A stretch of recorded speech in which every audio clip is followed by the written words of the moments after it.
For centuries, Rome seemed untouchable. The city had survived civil wars, assassinations, foreign invasions, and political upheaval. Armies marched across Europe, Africa, and Asia under Roman banners. Kings feared Roman retaliation. Entire civilizations had risen and fallen while Rome endured. Its citizens even called it Urbs Aeterna, the Eternal City. No foreign army had successfully captured Rome since the Gallic invasion led by Brennus in approximately 390 BCE. That meant nearly 8 centuries had passed without an enemy entering the city by force. To Romans, this wasn't merely history, it felt like destiny, which made what happened in 410 CE almost unimaginable. For 3 terrible days, a barbarian army looted Rome. Although the empire itself would survive for another 66 years in the west, and for over 1,000 years in the east, the psychological damage was immediate. The impossible had happened. Rome could bleed. The sack of Rome didn't come out of nowhere. Its roots stretched back over a century. Between 235 CE and 284 CE, the empire experienced what historians call the crisis of the 3rd century. During these 50 years, more than 24 emperors claimed the throne. Most died violently. Generals proclaimed themselves emperor. Armies fought one another instead of defending the borders. The empire even split into rival states, including the breakaway Gallic Empire in the west and the Palmyrene Empire in the east. Meanwhile, devastating epidemics swept through the population. Trade declined, inflation soared. Coins lost much of their silver content, making money increasingly worthless. The Roman military was stretched thin, and frontier defenses weakened. Although emperors like Aurelian eventually reunited the empire, the damage had already been done.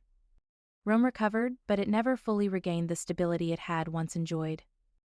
By the late 4th century, Rome faced pressure unlike anything it had experienced before. The empire's northern frontier was home to many Germanic peoples. Some had long served Rome as soldiers and allies. Others traded peacefully across the frontier. Many admired Roman culture. But everything changed when a new force appeared from the Eurasian steppes. The arrival of the Huns sent shockwaves across Europe. Entire peoples fled westward. Among them were the Goths. Seeking safety, thousands crossed the Danube into Roman territory. Roman officials accepted them, but corruption, starvation, and abuse quickly turned desperate refugees into bitter enemies. In 378 CE, the Goths crushed a Roman army at the Battle of Adrianople. Even more shocking, Emperor Valens was killed in battle.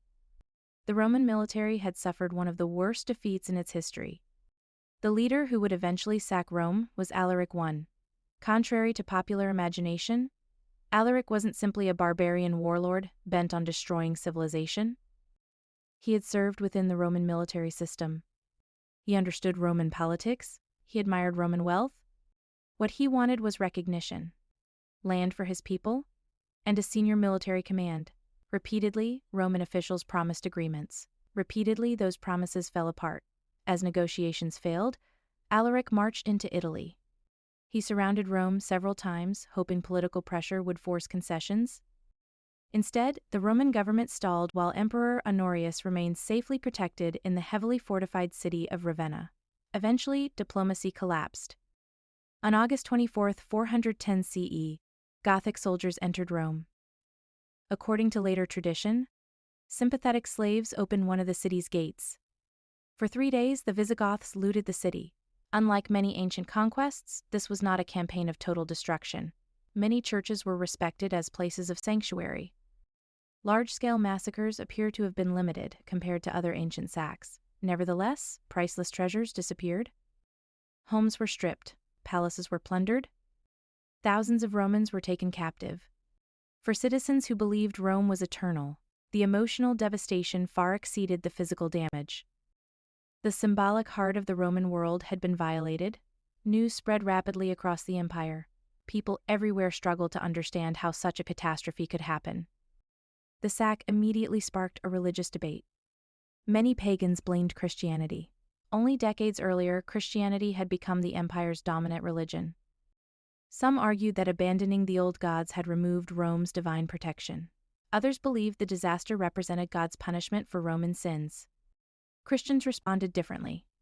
Many pointed out that churches had become places of refuge during the sack. Some interpreted the event as proof that earthly kingdoms, even Rome, were temporary. The debate became one of the most important theological discussions of late antiquity. Its most influential answer came from one remarkable bishop living in North Africa. Augustine of Hippo heard the news of Rome's fall while serving as bishop in North Africa. Many frightened refugees fled across the Mediterranean. Some questioned whether Christianity had failed. Augustine answered by writing one of the most influential books in Christian history, The City of God. He argued that human empires, even the Roman Empire, are temporary. Every earthly kingdom eventually rises and falls. Only the City of God is eternal. His work transformed Christian political thought. Instead of viewing Rome as God's permanent kingdom on earth, Augustine emphasized that ultimate loyalty belongs to God rather than any empire. His ideas would shape Christian theology throughout the Middle Ages and beyond. The sack of Rome in 410 CE did not destroy the Roman Empire. The Western Empire would continue for another 66 years. The Eastern Roman Empire, what we now call the Byzantine Empire, would endure for another 1,000 years. Yet something fundamental had changed. For generations, Rome had represented permanence. Now everyone knew that even the greatest empire on earth could be humbled. The psychological impact echoed throughout Europe. Writers mourned. Refugees scattered across the Mediterranean. Political leaders questioned the future of the empire.